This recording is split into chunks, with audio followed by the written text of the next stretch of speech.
তোমরা ভাবছো আমি এত সকালবেলা কোথায় যাচ্ছি। হ্যাঁ, আজকে যাব এক জায়গায়। তো তাই কারণেই আর কি রেডি হচ্ছি। এক জায়গায় বলতে সেরকম কিছুই না। তো এই যে রেডি হব, এবারে স্নান টান করে নিয়েছি সকাল সকাল উঠে।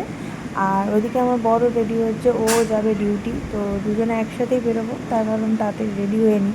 নাহলে আবার পরে যেতে গেলে একা একা সব কিছু মানে চাবি তালা মেরে আমাকে বেরোতে হবে।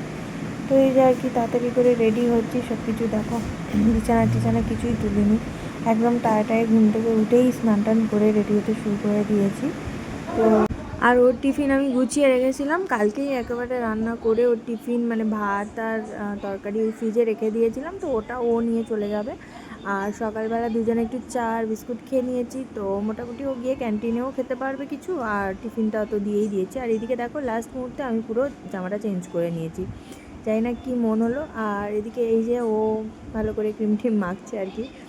তো দেখো ব্যাগটা নিয়ে নিয়েছি, পুরো ব্যাগে জিনিস ভর্তি। তো এবার বেরিয়ে যাব ঘর থেকে। আর ভালো করে সব সুইচ ফুইচ অফ করে দিচ্ছিলাম, যাতে ওই এখন আবার হালকা হালকা বৃষ্টি হচ্ছে, একটু বজ্রাঘাত পড়ছে, তো তার জন্য আর কি। আর এই যে বাইরে চলে এসেছি, এদিকে ও জুতো পরছে আর আমি এদিকে একটু ঘোরাফেরা করছিলাম। আর দেখো কোথায় চলে এসেছি, সেটা হলো আমার দিদির বাড়ি। তো মোটামুটি পৌঁছেই গেছি, এই যে দিদির বাড়ি। তো চলো এখন আমি ভিতরে যাই, তারপরে আবার তোমাদের সাথে কথা হবে।